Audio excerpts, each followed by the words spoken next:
Les textes sont clairs. L'évaluation a pour fonction d'aider l'élève à progresser et de rendre compte de ses acquis. L'intention est donc explicite, mais quelle pratique installer, quelle posture adopter pour incarner réellement cette idée de l'évaluation? Pour répondre à ces questions, Daniel Adan nous propose ses réflexions de fond et des outils très concrets à utiliser au quotidien. Ancienne professeure des écoles, formatrice à l'INSPE de l'université Paris-Est-Créteil, Daniel est l'auteur des livres Enseigner avec l'évaluation positive en maternelle et en élémentaire et Mon album réussite dans les 3 cycles aux éditions Retz. Bienvenue Daniel. Bonjour. Tu nous partagerais ce qui pour toi est une anecdote fondatrice qui fait que tu t'es intéressée à l'évaluation dite positive. Alors, j'ai plusieurs anecdotes à partager et celle qui me paraît le plus important, c'est quand je donnais des contrôles en sachant déjà quels étaient les élèves qui allaient réussir et quels étaient les élèves qui n'allaient pas réussir. Et au final, je me trompais rarement. Parfois, cependant, ceux qui réussissaient régulièrement pendant les entraînements ne réussissaient pas ce contrôle et donc je passais outre leurs erreurs et je validais quand même la compétence. Et là, je me suis dit qu'il y avait quand même un problème. Mais quand je parle de ça il y a, enfin, au siècle dernier. Hein, ça veut dire que on ne parlait pas encore d'évaluation positive. Mais là, j'ai bien vu qu'il y avait un souci. Ok. Évaluer, c'est quand même un terme usuel et pourtant qui est super, super vaste à définir. Est-ce qu'on s'y essaierait? Alors, évaluer, c'est donner de la valeur, c'est étymologique. Hein. Donc, je donne de la valeur à ce que je vois, à ce que j'entends. Et donner de la valeur, ça veut dire pointer ce qui va. Pas mal. Si on reste Oui. là-dessus, effectivement, on va reformater notre disque dur pendant notre échange, Daniel. Merci pour ça. Du coup, on a à plusieurs moments depuis la présentation parlé d'évaluation positive. On parle de quoi finalement? Et surtout, peut-être dire qu'est-ce que ça n'est pas. Alors, en fait, moi, j'ai remarqué que les programmes changeaient régulièrement sans changer vraiment. C'est-à-dire que depuis 89, je crois, 1989, les textes essayent d'être de plus en plus clairs pour apporter une vision plus concrète de ce qui est attendu des enseignants. Et donc, si on a posé le mot positif derrière le mot évaluation, c'est parce qu'il y a une confusion terrible. On confond l'évaluation et le contrôle. Donc, le contrôle, c'est quelque chose de sommatif. Il sait pas. Alors que l'évaluation, c'est la mesure du progrès. Et à chaque fois que on a tenté d'expliciter ça dans les textes, il y a toujours eu peut-être une confusion ou peut-être une incompréhension. Et donc, à chaque fois, on rajoute des termes pour insister et pour enfoncer le clou. Donc, l'évaluation positive, c'est donner de la valeur au travail, donner de la valeur aux efforts faits et donc mesurer les progrès, mesurer le cheminement vers un résultat. Donc, c'est libre d'attente. C'est ça qui est important. Alors, j'entends déjà, tu vois, certains collègues ou certaines collègues qui se disent oui, mais il y a bien des choses à certains moments à contrôler. Je parle par exemple de savoir. Hein, on va vérifier les dates qui correspondent à la guerre de 100 ans, les 5 dates importantes qui correspondent à la guerre de 100 ans. Alors, avant de répondre à ce que tu viens de dire, j'ai oublié de dire ce que ça n'était pas, l'évaluation positive. Et ce que ça n'est pas, c'est d'être dans un monde de bisounours où tout va bien, où tout est bien, où personne n'a de problème.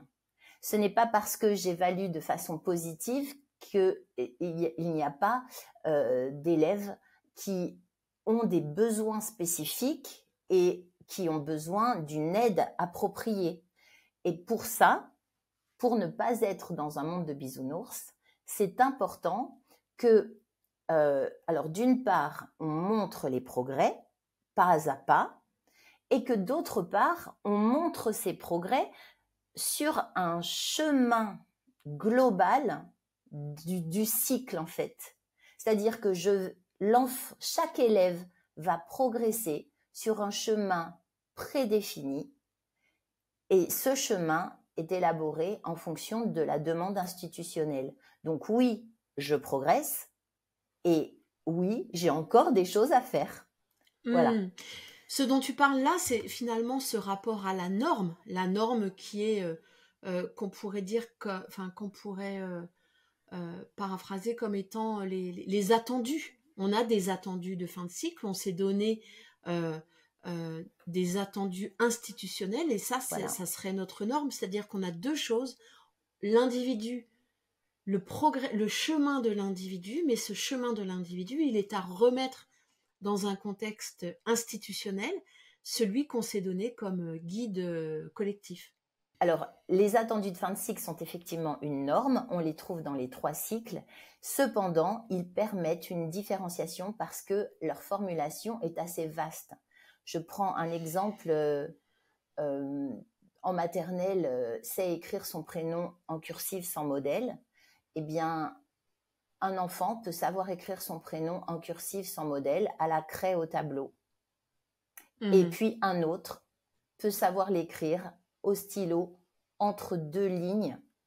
Ils n'ont pas le même degré d'acquisition. Cependant, ils ont tous les deux atteint l'attendu de fin de cycle. Voilà, donc c'est une norme, certes, une norme modérée à mon sens. En tout cas, oui. Qui est sur un continuum, quoi. Oui, c'est ça. Et puis, oui, il y a plusieurs degrés d'acquisition de cet attendu de fin de cycle. Je ne peux pas exiger de tous mes élèves la même expertise. Alors, en fait, c'est ça qui est important, c'est que je prenne conscience en tant qu'enseignant de ce que j'évalue. Est-ce que j'évalue des compétences à automatiser, c'est-à-dire que je vais entraîner mes élèves tout au long de l'année, tout au long du cycle, voire tout au long de sa scolarité, que ce soit en fluidité de lecture, en fluidité d'écriture, par exemple. Et à ce moment-là, l'évaluation positive se fait par le biais de même devoir demander à différents moments de l'année. Donc, j'ai la même consigne, j'ai la même demande et je vois en quoi ça a progressé. C'est exactement la même tâche. Et alors, d'un côté, ces compétences à automatiser et de l'autre, des compétences, des connaissances culturelles. Des connaissances, oui, tout à fait. Et ces connaissances, a priori, si je n'en ai pas besoin tout au long de ma vie, tout au long de ma journée, c'est de la culture. Et je sais que je ne vais pas donner le même travail plusieurs fois parce que là, tu as parlé des dates fondamentales de la guerre de 100 ans. Bon, je vais peut-être le voir une fois en cycle 3 et puis peut-être une fois au collège. Mais après, si je fais pas des études en histoire, j'en ai pas besoin dans ma vie. Donc, déjà, il faut que je fasse cette différence pour donner une importance différente. Et quand je veux absolument contrôler des connaissances culturelles, alors je peux aussi travailler en évaluation positive par le biais des travaux de André Antibi. C'est l'évaluation par contrat de confiance. Voilà, donc ce sont des contrôles à mon sens, sauf que ces contrôles sont préparés à l'avance avec les élèves qui posent les questions que le prof pourrait leur poser. Ces questions sont indiquées au tableau, ils essayent d'y répondre ensemble, en classe, et ils savent que dans le contrôle, il n'y aura que ces Oui. questions. Alors, pas l'intégralité de ces questions, mais en tout cas, toutes les questions qui seront posées auront été traitées en amont. Oui, c'est ça. On lâche ce truc de oh, qu'est-ce qu'il va y avoir au contrôle et cette projection qu'on peut avoir une bonne évaluation, entre guillemets, c'est qu'il y a des pièges, quoi. Eh ben On voilà. va piéger nos élèves pour voir s'ils vont savoir s'adapter. Et que de savoir ce sur quoi je vais être interrogée, ce qu'on attend de moi, comment on l'attend, eh bien, on voit qu'on est bien plus sur quelque chose de formateur. Et c'est vrai que cette question du contrat de confiance de Monsieur Antibi, j'encourage tout le monde à se documenter un peu plus. Ça dévrille la tête ou ça vrille la tête, je ne sais pas dans quel sens, mais en tout cas, ça permet de voir ces pratiques vraiment différemment. Est-ce que je peux rajouter quelque chose Bien par sûr. rapport à ça? L'idée aussi, c'est de faire le point sur sa motivation de prof. Pourquoi j'évalue? Pourquoi je contrôle? Est-ce que c'est pour remplir un document? Est-ce que c'est pour faire plaisir aux parents? Est-ce que c'est pour me prouver que je suis un bon prof et que je travaille? Est-ce que c'est pour savoir ce que mes élèves savent et donc ce que je vais continuer à travailler? Et tu l'as compris, la motivation pour l'évaluation positive, c'est je n'ai rien à prouver à personne. Je suis au service de mes élèves et il n'y a pas de question piège parce que j'ai pas à les piéger et il n'y a pas d'attente parce que je sais que s'il y a une attente, je vais les mettre en difficulté. Une petite référence aussi à aller creuser la constante macabre. Ben voilà, toujours Antibi, c'est incroyable. Oui, ouais, tout à fait. On peut peut-être parler à ce stade du rôle des évaluations nationales, par exemple. Oui. Parce que je trouve que c'est vraiment intéressant d'avoir ça en tête. Alors, comme on a un concept de l'évaluation qui est en fait le contrôle, et que la majorité des enseignants, et j'en ai fait partie, pensent que les résultats d'un contrôle donnent le reflet de ma qualité d'enseignant, il est possible que je considère les évaluations nationales comme quelque chose de violent. Parce que d'entrée de jeu, septembre, je donne des contrôles à mes élèves et ben oui, forcément, j'ai pas vu cette notion, j'ai pas révisé. Donc en fait, c'est moi qu'on va juger. Mais si ma motivation est celle que j'ai donnée tout à l'heure, à savoir, je suis au service de mes élèves et je vois ce qu'ils savent faire, où ils en sont, et à partir de là, comment je vais continuer à les faire évoluer, je considère que les évaluations nationales font partie d'une évaluation positive parce que ils me donnent une image de ce que mes élèves savent faire à un instant T. Et surtout, comme c'est en septembre, c'est vraiment quelque chose qui est dans la mémoire procédurale en fait. C'est la mémoire à long terme. Quand je viens de réviser quelque chose, c'est dans la mémoire de travail, mémoire à court terme. Donc après le contrôle, ça se trouve, ils ne savent plus. Mais en donnant quelque chose libre de tout entraînement, de toute révision, de tout rappel, de façon complètement neutre, je vois ce qu'ils savent vraiment. Je vois aussi quels mécanismes, quelles procédures ils peuvent mettre en œuvre pour déduire quelque chose, sans qu'on leur ait appris quoi que ce soit. D'autant que, en janvier, en CP, il y a certaines évaluations qui sont strictement identiques à celles de septembre. Et donc, ça rejoint le concept évaluation positive puisqu'on va mesurer les progrès de septembre à janvier. Merci pour ça. Du coup, ça, on voit bien comment on peut utiliser cette contrainte professionnelle, parce que c'est une injonction et c'est OK. ça, du coup, on peut se l'approprier à titre personnel dans sa classe, au service de ses élèves. Mais moi, j'aime bien dire et redire que les évaluations nationales, elles sont là pour évaluer le système éducation nationale. Et ça, c'est important. C'est-à-dire que c'est l'outil dont se dote l'État, l'institution, pour évaluer son système. Elle n'évalue pas chacun des enseignants, mais en faisant une moyenne, en tirant des choses statistiques, ça lui permet d'évaluer aussi son système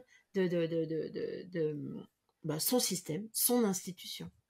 Alors, ce que je trouve peut-être, enfin non, c'est pas peut-être, ce que je trouve dommage, c'est que c'est axé essentiellement sur le français et les maths. Tout à fait. Et il n'y a pas que ça dans la vie, en fait. Voilà. On revient toujours aux fondamentaux. Oui. Tu sais, c'est cette espèce de récurrence qui soigne. Bon, on va pas faire de la politique là maintenant. Non, pas mais du oui, tout. Oui, voilà. Pas du tout. Mais, oui, tout à fait. Enfin, je voulais souligner ça parce que il est possible que l'enseignant pense que ce soit l'exclusivité. Tout à fait. Or, c'est vrai que les compétences en français et en maths me permettent de devenir autonome, indépendant. Cependant, sans tous les autres enseignements à côté que je mène et qui sont dans le programme et qui sont demandés, eh bien, il y a une autonomie potentiellement qu'intellectuelle. Et encore, parce que cette autonomie intellectuelle, je peux l'acquérir que si émotionnellement je vais bien. Voilà. Ok. Ma question, la prochaine question, elle est autour de ce que disent les textes. Parce que je pense que on ne peut que être d'accord avec ce principe de l'évaluation positive. Et à tort, je pense qu'on a l'impression qu'on se met un peu en marge de ce qui nous est demandé. Souvent, l'enseignant est toujours dans l'urgence. Donc, quand il prend les textes, il va chercher les attendus de fin de cycle, il va chercher les objectifs et il ne va pas prendre le temps de lire vraiment les programmes. Moi, mon slogan, c'est « Il est important de lire les programmes comme un roman. » Vraiment. Et en fait, le premier texte auquel je pense, c'est le référentiel de compétences du professeur des écoles. Il y a la compétence P5 et rien que le titre, ça dit tout. Ça dit évaluer les progrès et les acquisitions des élèves. Donc, ça ne me dit pas évalue ce qui va pas. Ça ne me dit pas souligne les erreurs. Ça me dit évalue les progrès. Et pour voir un progrès, bien, il va bien falloir que je donne des tâches de même nature pour voir comment l'élève s'en sort au fur et à mesure de mon enseignement. Le deuxième texte auquel je pense, c'est un décret. Alors, je vais regarder, parce que je ne le connais pas par cœur, mais c'est le décret 2015 c'est du 31 décembre 2015. Et là, on demande à ce que l'évaluation ait une valeur pédagogique. C'est énorme, hein. Donc, il propose une évaluation positive pour donner à l'évaluation une valeur pédagogique. Mais alors, ça veut dire quoi? Ça veut dire que je ne choisis pas entre j'enseigne et j'évalue. Si je veux que l'évaluation ait une valeur pédagogique, ça veut dire que je ne choisis plus entre j'enseigne et j'évalue. Ça veut dire que l'évaluation fait partie intégrante de l'enseignement. Et donc, j'enseigne en évaluant, j'évalue en enseignant. Et le troisième, alors ce texte-là, il est incroyable parce que c'est la loi déjà, et il parle de cette évaluation positive du primaire à la troisième. Ça veut dire que le collège est complètement inclus dans cette demande, hein. Et le troisième texte auquel je pense, eh bien, c'est le programme de la maternelle qui a un chapitre consacré à l'évaluation et qui s'appelle « Une école qui pratique une évaluation positive ». Une évaluation positive, donc il y a plein de façons de la pratiquer. Mais dans ce paragraphe, on nous dit tout. Déjà, on nous dit que évaluer un élève, c'est évaluer son travail pour réajuster ce qu'on a proposé. Si un élève ne réussit pas quelque chose, est-ce que c'est parce que j'ai mis ou j'ai oublié de mettre en place quelque chose qui convenait à son niveau, à sa façon de percevoir les choses? Donc, je me remets en question, mais ça ne veut pas dire que je suis un mauvais prof. Ça veut juste dire que ce que j'ai proposé ne convient pas forcément à cet élève et je vais créer d'autres choses à lui proposer. Et puis, ça dit tout ce que j'ai dit tout à l'heure, hein, à savoir, on évalue les progrès, c'est le cheminement qui compte et pas le résultat. Mon premier partenaire, c'est l'élève, parce que je l'emmène vers une auto-évaluation. Et que si l'élève sait où il en est, alors ce sera facile aux parents de comprendre où leur enfant en est. Mais mon premier interlocuteur, c'est l'élève. Ce qui me semble intéressant à ce stade, c'est de reboucler avec quelque chose qu'on a dit avant, c'est le rapport à la norme, le rapport aux attendus, et le rapport aussi à notre institution, parce que si on dézoome sur le cursus scolaire, il y a des moments où il y a des examens qui sont, pour le coup, sanctions, c'est-à-dire c'est je sais faire, j'ai mon diplôme, je ne sais pas faire, je n'ai pas mon diplôme. Donc il est important, encore une fois, comme tu le disais tout à l'heure, de savoir où on est, au service de quoi on est et à quoi on prépare ses élèves. Mais on est bien d'accord qu'en primaire, on ne commence pas à préparer nos élèves au bac, mais d'avoir ça en tête pour dire à nos élèves, à des moments donnés, je suis obligée de vous dire ou de dire à vos parents, voilà, tu as progressé, voilà ton chemin, mais attention, par rapport à ce qui est attendu, par rapport à ce qu'on pourrait attendre de toi à un moment donné de ta scolarité, tu es en deçà, tu es au-delà, il y a ça à faire et à mettre en place pour arriver à ce contrat finalement. Alors, je pense que dès la maternelle, on prépare nos élèves au bac, mais peut-être pas de la façon à laquelle on pense. Je pense que si on leur donne de la confiance en eux, des stratégies, de la curiosité, des compétences pour s'organiser, oui, des compétences organisationnelles, eh bien oui, on les prépare déjà à cette autonomie, parce que aujourd'hui, il y a quand même une réforme de tous ces examens, puisqu'il y a un contrôle continu, même pour le bac, il me semble, en tout cas, ça, c'est là. Oui, et oui. Ça veut dire que ce qui n'est pas continu demande une stratégie de bachotage, c'est le mot qu'on employait. Hein. Oui, bien sûr. Et pour bachoter, eh bien, il faut bien que je m'organise, que je gère mon temps, que je sache où trouver les renseignements et que je sache mémoriser des choses. Tout ça, ce sont des techniques que l'on peut enseigner dès la maternelle. Donc oui, il y a des points de contrôle qui s'assouplissent au fur et à mesure qu'on comprend que c'est pas parce que un jour J on a réussi à faire quelque chose qu'on va être capable de faire ça toute sa vie.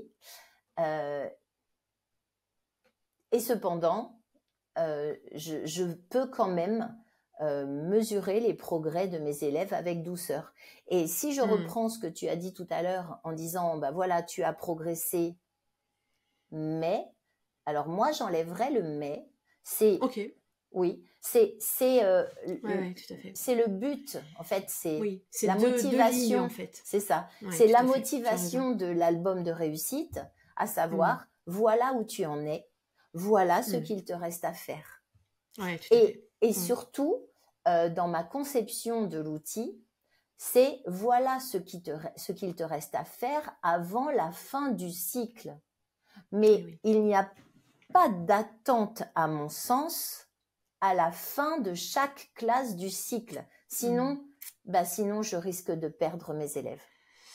Les cycles, on pourrait faire un entretien autour des cycles. Voilà une réforme très très ambitieuse qu'on ne voit pas vraiment encore tout à fait en acte. Et pourtant, elle date de Oui, 89. 89, c'est ça, je parlais de 89 tout à l'heure, oui, C'est ça. avec la loi d'orientation.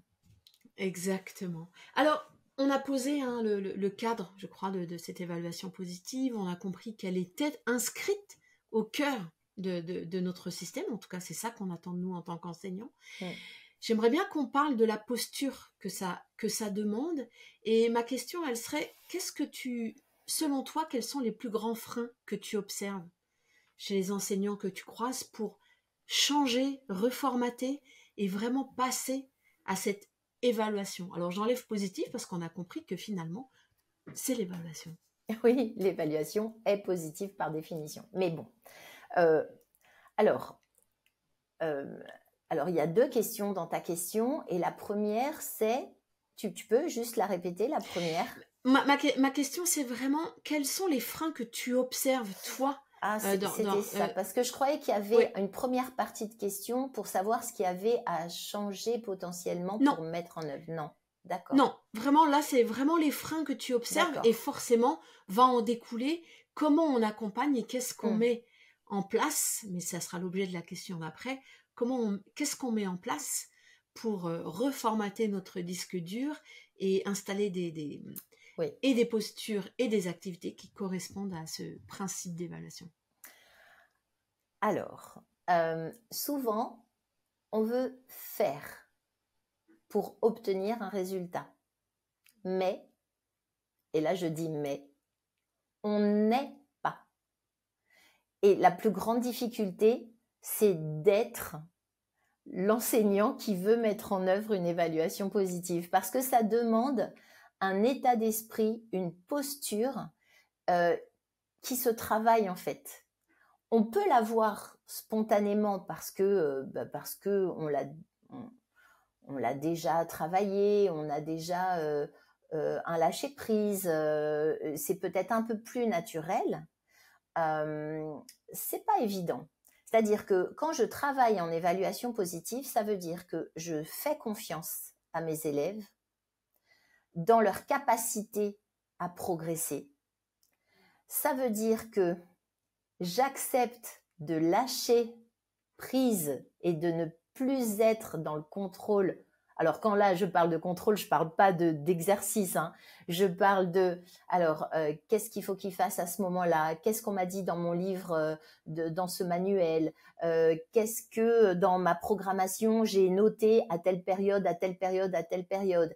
Je suis en retard. Et donc ça c'est pas du lâcher prise en fait, c'est du contrôle. Et je vais pousser, tirer, c'est compliqué. Ce qui stoppe beaucoup de collègues dans leur mise en œuvre de l'évaluation positive, c'est ça. C'est cette peur de lâcher. Cette peur aussi du regard de l'autre, parce qu'on a toujours à rendre compte du travail que l'on a fait avec nos élèves de l'année précédente, par exemple. Oui, mais ça n'empêche pas.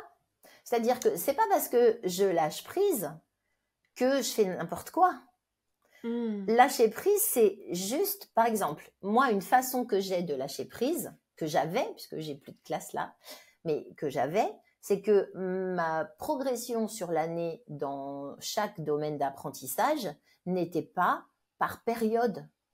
Je me disais pas période 1, je fais ça, période 2, je fais ça, parce que ça m'angoissait vraiment. Donc, j'ai une liste, et cette liste, je peux la faire dans le désordre. Cette liste, c'est un cadre, mais ce cadre n'est pas une obligation.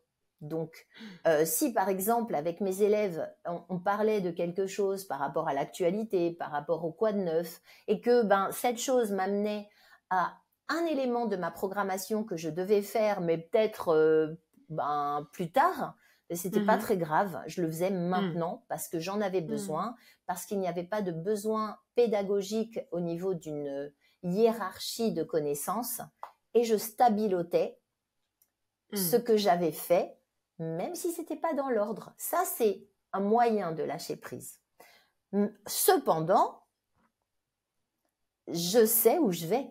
Ça veut dire que Et oui. je prépare mes séquences, je sais quels ateliers autonomes je vais pouvoir proposer à mes élèves, avec quel matériel. Je sais exactement quel type de production je vais pouvoir prélever pour attester des progrès, parce qu'il faut que c'est pas il faut que je montre, c'est que sans montrer le progrès, personne ne sait qui a progressé Oui, et en tout à fait. quoi. Donc je dois montrer un progrès. Déjà pour moi, je dois le voir. Je dois le montrer à l'élève pour qu'il se rende compte du chemin qu'il a parcouru concrètement. Et ça, alors, je peux le montrer à tout le monde après. Hein. Je peux le montrer aux parents, je peux le montrer aux collègues, d'avant, d'après. Je peux le Ouais, montrer c'est clair. à la psychologue scolaire pour comprendre quel type d'aide l'élève de quel type d'aide l'élève a besoin. Je peux les montrer pour monter un dossier d'accompagnement. Pouf! Lâcher prise, c'est pas faire n'importe quoi. Voilà, lâcher prise, c'est pas faire n'importe quoi. En rendez-vous de cas. Ouais. Est-ce qu'on parle à ce stade du statut de l'erreur, de notre rapport à l'erreur dans l'apprentissage? Tu l'as donné en filigrane à un moment dans une de tes réponses, mais je trouve que c'est un vrai travail en tant qu'enseignant. Alors, si quand je fais quelque chose une première fois, je ne me trompe pas, c'est que je savais déjà, donc ça ne me sert à rien. Quel que soit mon âge, me tromper, ça veut dire que je suis sortie de ma zone de confort et que donc je vais pouvoir agrandir ma zone de confort, parce que en prenant conscience de cette erreur et en travaillant pour la corriger, je vais acquérir de nouvelles compétences et je vais être beaucoup plus pertinent, beaucoup plus savant, beaucoup plus plein de choses en fait. Et ce qui est difficile pour moi à l'école, c'est de voir que si un élève se trompe, déjà il est tétanisé lui, parce qu'il ne supporte pas de se tromper. Alors on gomme, on barre, on jette et on recommence. Donc il n'y a aucune progression dans la réflexion. Si je prends l'exemple d'une production d'écrit, un élève qui a peur de se tromper, il va écrire, ça lui plaît pas, il jette, il recommence. Et on est toujours au premier jet. Or, pour faire évoluer une production, quel que soit mon âge, même si je suis un grand écrivain, j'ai besoin de plusieurs jets parce que je vais relire, je vais me corriger, je vais alimenter, je vais enrichir. Donc pour l'élève déjà, c'est terrible. Pour le prof, c'est compliqué. Parce qu'un élève qui se trompe, est-ce que c'est un élève qui est en difficulté, qui va avoir besoin d'une aide spécifique? Est-ce que, qu'est-ce que je vais mettre en place pour lui? Mais en fait, si je parle en termes de bons élèves ou mauvais élèves, je vais exprès, je vais provoquer. Est-ce qu'un bon élève, c'est un élève qui ne se trompe pas? Et si un bon élève est un élève qui ne se trompe pas, qu'est-ce que je lui apporte? Tout à fait. Voilà. Et quel regard il a, lui, sur sa manière d'apprendre, sur ce qu'il mobilise. C'est vrai que l'erreur nous permet de nous dire « Ah ouais, en fait, à chaque fois, je fais l'erreur à cet endroit-là parce que j'ai mal anticipé et que la prochaine fois, je respirerai un coup, j'aurai un petit truc qui me dirait « c'est à ce stade que tu te trompes toujours. » Non, là, tu te poses et tu anticipes et tu te dis « Ok, maintenant, qu'est-ce qu'il faut que je fasse ?» C'est ça. Ça veut dire qu'il faut enseigner la culture de l'erreur et surtout traiter cette erreur et pas la traiter en tant que prof qui corrige tout seul à son bureau, mais la traiter avec l'élève dans un dialogue pédagogique. Donc on appelle ça la métacognition, mais si c'est un mot qui fait peur parce que c'est un mot un peu technique, c'est simplement demander à l'élève ce qu'il pense de son travail, où est-ce qu'il s'est trompé d'après lui, faire une correction avec lui et qu'il prenne conscience, vraiment qu'il prenne conscience. Et ce qu'on va me dire à ce moment-là, c'est j'ai pas le temps parce que j'ai 30 élèves et parce qu'il y a que 6 heures dans la journée, moins les récrés. Mais si j'ai le temps, bien sûr que si j'ai le temps, à la condition que je le prenne. Et tout est une histoire de choix. Et là, tu m'offres une transition magnifique sur la question d'après. C'est quoi? Qu'est-ce qu'on fait? Bah oui, qu'est-ce qu'on fait en classe? Qu'est-ce qu'on fait en classe? Avec des pratiques, des rituels, là, on aménage son espace comment pour reformater son disque dur et finalement au bout c'est repenser ou penser une forme scolaire qui permette cette évaluation, cet apprentissage, j'ai envie de dire. Et ce statut de l'erreur aussi. Tout à fait. Donc je disais effectivement que je peux penser que je n'ai pas le temps. Mais je peux penser aussi que je peux prendre le temps parce que je vais considérer que l'évaluation fait partie de l'enseignement et que donc la correction aussi. La correction a une valeur pédagogique. Donc là, je peux donner quelques pistes. Ce ne sera pas quelque chose d'exhaustif, hein. Il y a plein d'autres choses à mettre en œuvre. Mais là, c'est simplement des éléments faciles par rapport à une pratique commune et traditionnelle. Donc déjà, il y a un accueil souvent dans les classes, surtout en maternelle. Maintenant, il y a quelques classes d'élémentaire qui accueillent. Et ça veut dire que les élèves rentrent de façon échelonnée dans la classe. Et qu'est-ce qu'ils font? Eh bien, peut-être qu'ils jouent, mais peut-être pas. Peut-être qu'ils commencent à se mettre au travail dans une activité. Peut-être qu'à ce moment-là, j'ai le temps d'avoir des entretiens individuels avec cet enfant qui vient d'arriver, avec ce groupe d'enfants qui est là depuis un petit moment. Et cet accueil devient un temps d'enseignement et d'apprentissage, ce qui fait que s'il dépasse de la durée escomptée dans mon emploi du temps, eh bien, ce n'est pas un souci parce que je suis en train de travailler en fait. Ça, c'est une chose. La deuxième chose, c'est qu'on a tous des rituels, des situations ritualisées de la maternelle au CM2. Et je pense que souvent, ces rituels mériteraient qu'on s'y penche pour faire des préparations de séquences. Qu'est-ce que j'enseigne pendant ce rituel? Dans quel domaine d'apprentissage? Comment je fais évoluer ce rituel? Et on est d'accord, je pense, pour dire que souvent, ces rituels peuvent se faire de façon individuelle. Il y a un élève qui va au tableau parce qu'il est responsable d'eux. Il est responsable d'écrire la date. Il est responsable de compter les présents. Il est responsable de corriger la phrase du jour. Il est responsable de lire le menu, que sais-je. Eh bien, à ce moment-là, moi, je suis en position d'évaluation parce que j'écoute, parce que j'observe un élève dans la foule, dans mon effectif.